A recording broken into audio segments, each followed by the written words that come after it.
Councilmember Will Jawando has introduced a bill to eliminate the tip credit for Montgomery County's minimum wage. Presently, workers like restaurant workers who earn tips receive a smaller minimum wage from their employer, with the idea being that the tip they receive will exceed the county's minimum wage.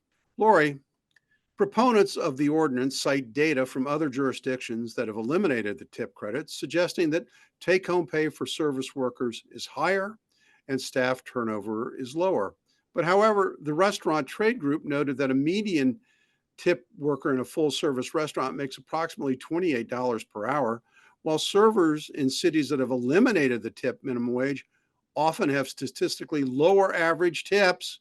People aren't going to pay the tips if they know they're getting paid higher, and ultimately reducing take home pay. Is this a solution in search of a problem?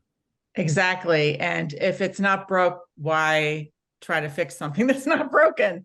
I don't understand why Will Jawando even brought this up in the first place. Like, what constituents who came to him and said, "Oh, we just don't like the tips we're getting, and we want to have, a higher salary and not get as many tips."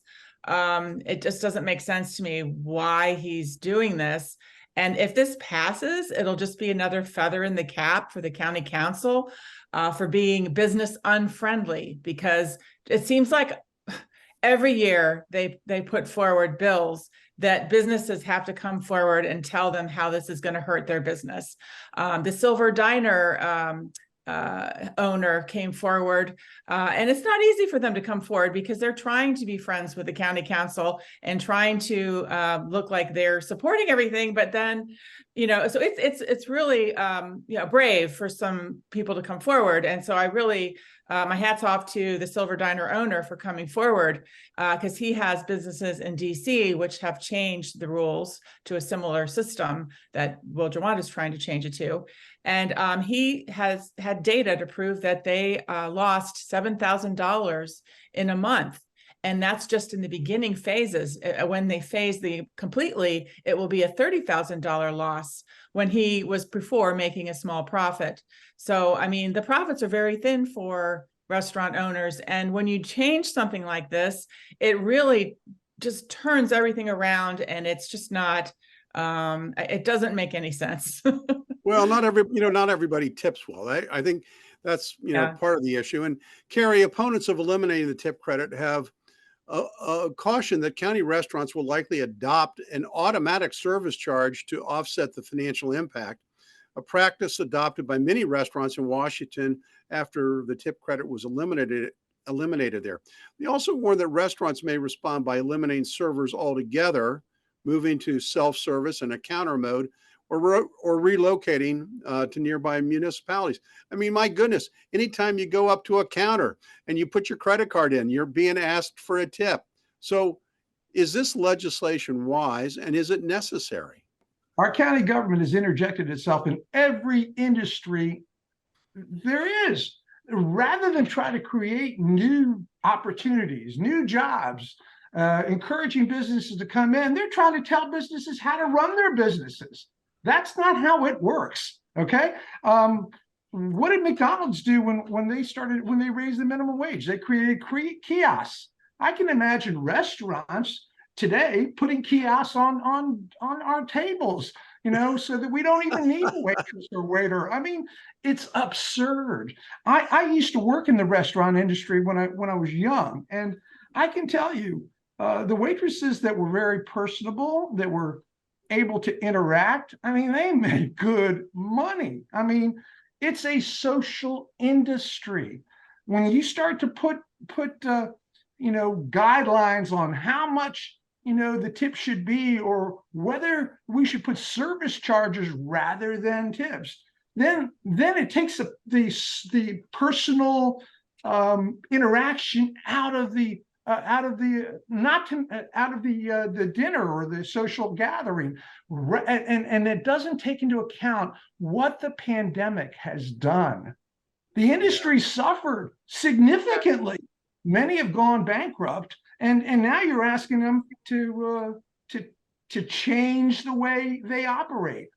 Well, Cary, I appreciate your comments, because I was a waiter and a bartender for many years. while I was going through law school, and I hustled, baby. I hustled my fanny off just to try to improve the tip that I was getting from people. Laurie, it's not surprising that restaurants hate this idea since it increases their operating costs.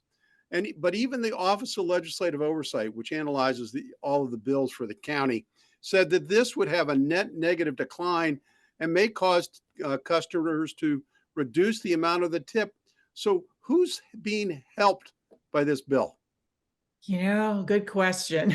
I mean, even the Office of Legislative Oversight said that they determined that in a restaurant where there are poor workers, they have evidence that the poorest of the workers are not being helped.